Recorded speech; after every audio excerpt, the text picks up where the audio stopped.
What is up, Insaners, and welcome to another video of the Fantasy Premier League 2022-23 season.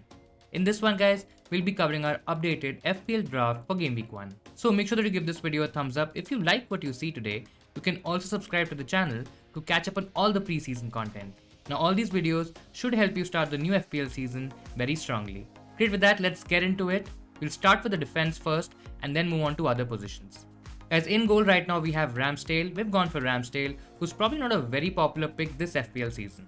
Now this is one position, guys, that I'm not really sure about right now, and this could change before the Game Week 1 deadline. Ramsdale is 5 million. Now there could be an argument to go for maybe a cheaper 4.5 million goalkeeper option, maybe a Sanchez, maybe a Raya, but I think it's too close to call right now.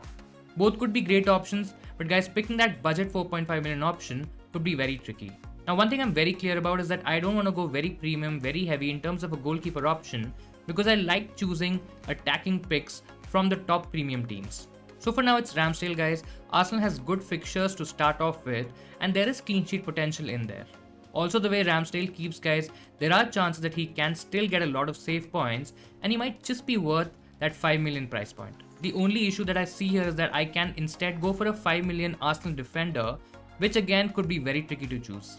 With that, coming to the defense, guys, we have James, Trent and Cancelo, and these are three players that have not left our FPL draft till now. I think I'm pretty certain I'm gonna go with these three options. Again, they're not that fancy. I mean, they're decent options, but they're template picks. Almost a lot of people already have them, so the potential gains could be less here.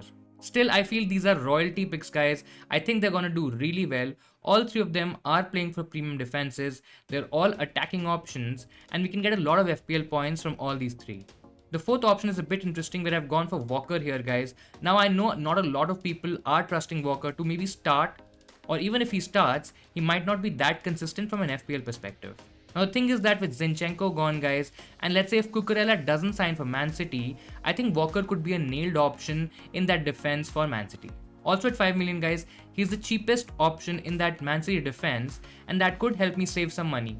Guys, I think the Community Shield game should give us an idea if he's gonna start in Game Week 1 or not. Also, we'll keep an eye on that Cucurella news, because if that transfer happens, this is definitely changing, and instead we might go for an Arsenal defender, maybe Zinchenko here. Again, it's a bit tricky to choose one of Zinchenko or Tierney. I think whichever starts as a left back for Arsenal, I think we're going to go for that option. Right now, it looks like Tierney to me, guys, but that could change before the Game Week 1 deadline, and that is what we're thinking at the moment.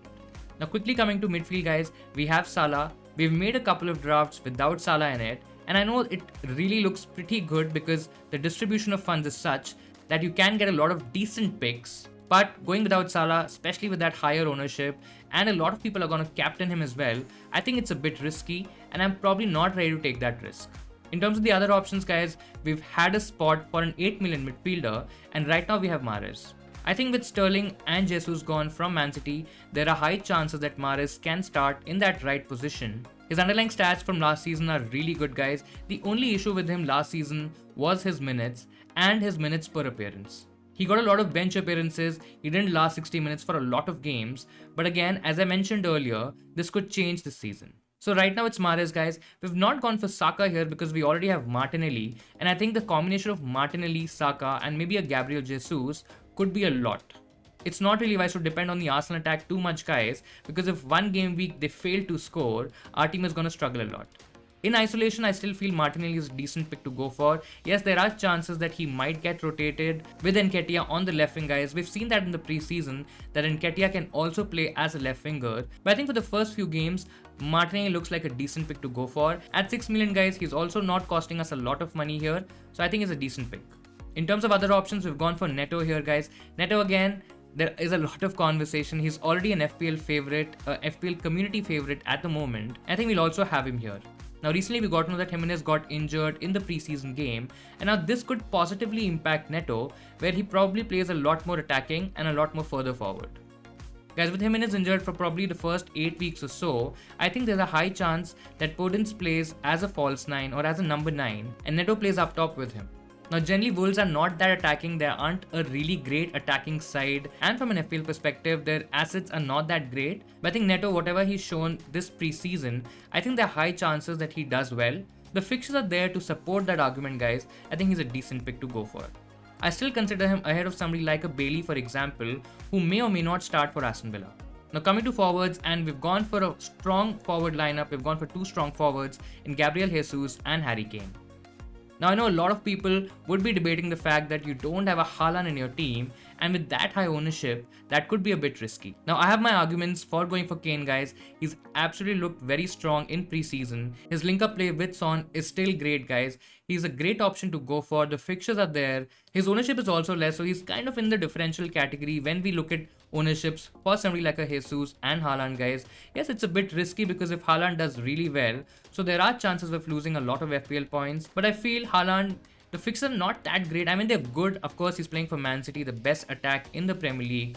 But he could take some time to settle. He may not last for the whole game. He could be substituted early on. And I think Harry Kane for the first couple of game weeks is a decent shout.